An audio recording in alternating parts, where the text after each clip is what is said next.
Sure to get a copyright violation. Take back the weed. Take back the cocaine, baby. Yes, Mr. Pants, take back the pills and take back the whiskey too.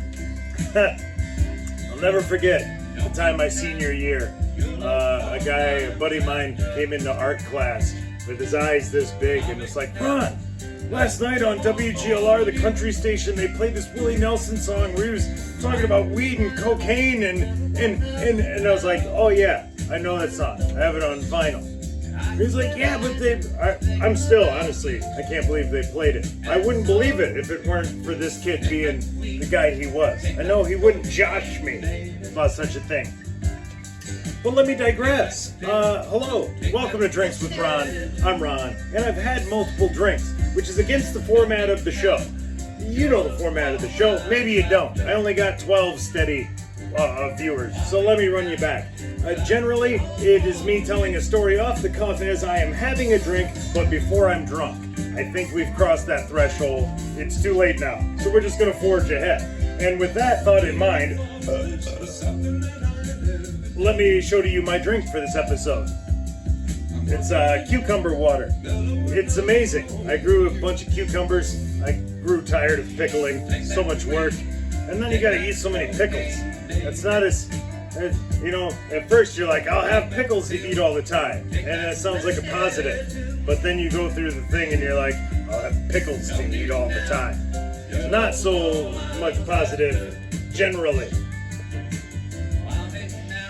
So I've got my daughter had a water jug that's got a kind of a component where you put things in there. And I cucumbered the water. I've been doing that for about a week.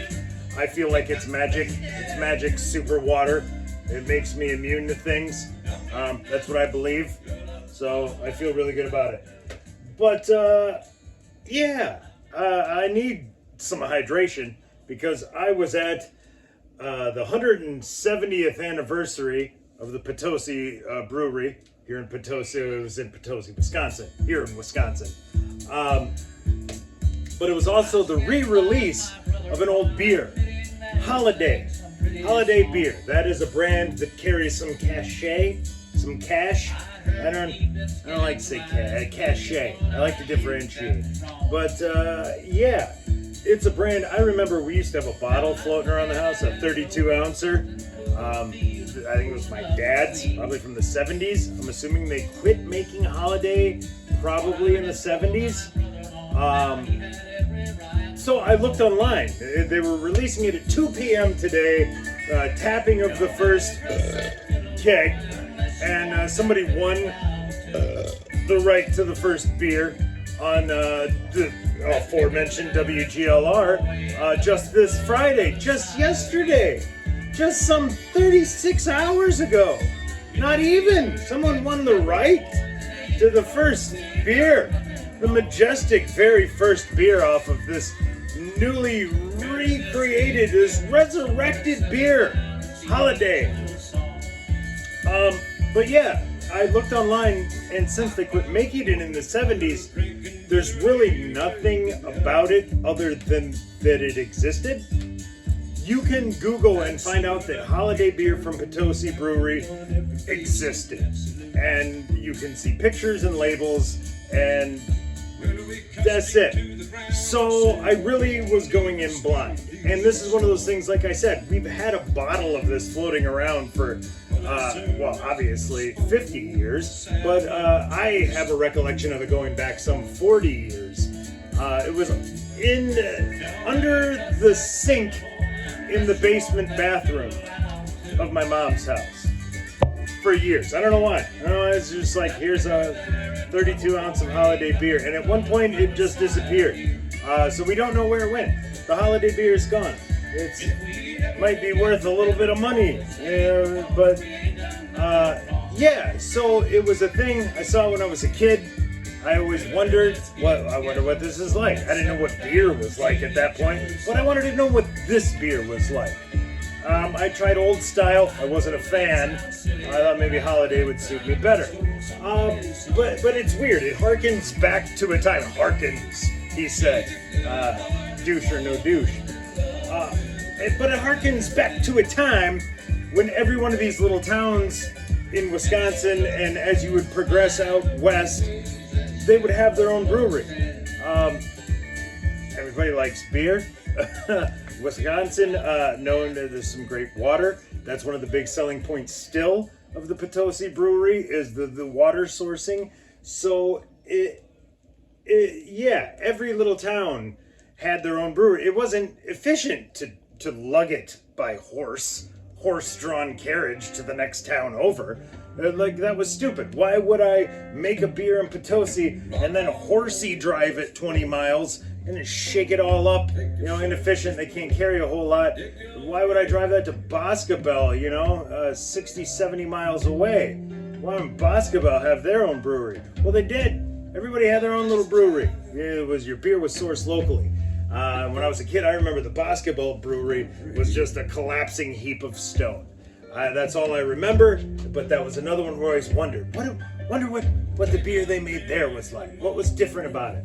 The funny thing is, there was a guy, I believe out of Woodman, if we were going to get deep into Wisconsin geography here, apparently, but Woodman, right next to Boscobel, there was a guy who was big into home brewing. I think it was Whistle Stop. It was a bar, but he had his own shit on tap there too.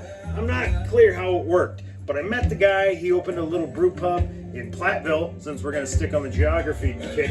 Wasn't around long, but I was there. Like, I happened to be there for something the day it opened. Like, it wasn't even official open. Like, they were putting in the internet when I showed up. But he had the recipe from that Boscobel brewery, and he made it, put it on tap. I forgot to try it.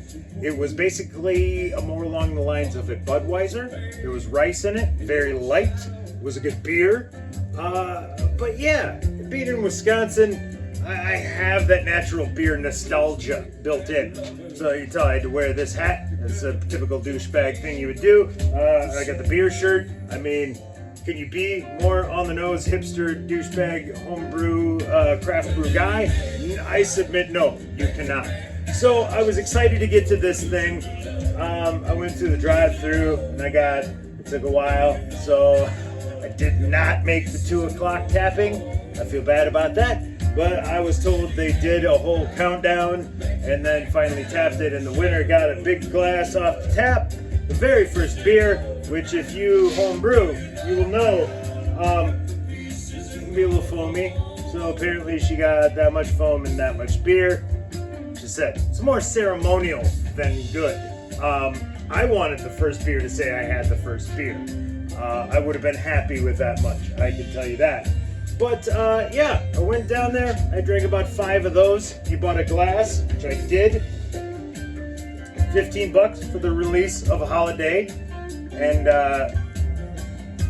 refills were $1.70 for the 170 years of Potosi Brewery. Now, it hasn't been brewing straight through that entire time. It was down for a while. As I said, you could kind of start that decline, back in the day. Like I said, every town had their own brewery. Then all of a sudden, trucking shit became more efficient to just make that shit in St. Louis, haul it around. See what I'm getting at? But let me digress. Been a couple of changes. I got the beer fridge up and running. The triumvirate of taps is, I'm gonna level with you. It's symbolic. This middle tap's not hooked up. There's not a keg on it. I could put a keg on it. It's still the nitro. Keg wouldn't be chilled, and it's still beer, I guess. So technically there's 3 taps here, so I'm going to continue to call it the triumvirate of taps, even though only two are serviceable right now. We've updated this guy, the Greg Cody Show with Greg Cody. I decided when my cooler died, I peeled the stickers off. I like the Greg sticker. Greg sent it to me directly with the note, hand signed. That counts for something in my book, so I put him on the tap. He's a good dude. Yeah, so we're gonna get back to the home brewing. I'm excited. Beer's flowing. That terrible seltzer I made is also flowing. That's gotta be, is that this one? Yeah, that's that one, man. But look, we're serving. That's all that matters. Oh, that smells like butt. Yeah, I'm not gonna get into the specifics of why I done a bad job. I'm just gonna tell you that I did do a bad job. But I said I had a lot of grandparents. They were very old, which makes me part old person, and the old person part in me will not let that go to waste, especially with alcohol. Someone with alcohol? Oh, I'm in Wisconsin. I'm pretty sure I could do time for that. So, yeah, I think I'm gonna eat some food and maybe hit the shower because I'm tuckered from my multiple drinks at this delicious release today. So, for Drinks with Ron, I'm Ron, signing off.